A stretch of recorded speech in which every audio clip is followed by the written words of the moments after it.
रुपैया मांगे ननदी ललन के बधाई। रुपैया मांगे ननदी ललन के बधाई। एक रुपया हमर ससुर के कमाई।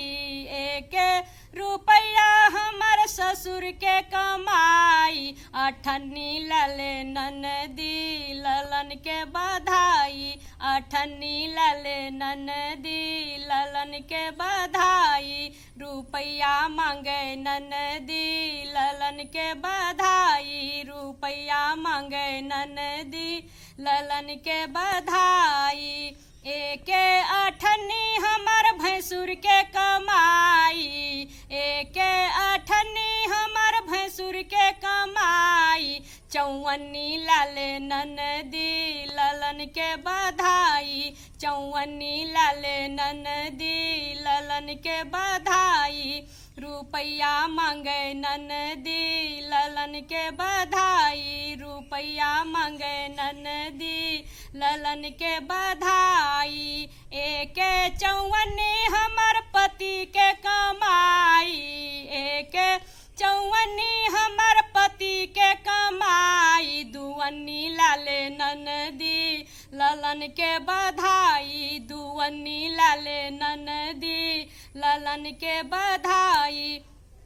रुपैया मांगे ननदी ललन के बधाई। रुपैया मांगे ननदी ललन के बधाई। एक दुवन्नी हमर देवर के कमाई। एक दुवन्नी हमर देवर के कमाई। एकन्नी लाले ननदी ललन के बधाई। एकन्नी लाले ननदी ललन के बधाई। रुपैया मांगे ननदी ललन के बधाई। रुपैया मांगे ननदी ललन के बधाई। एक एकन्नी हमर ललन के कमाई।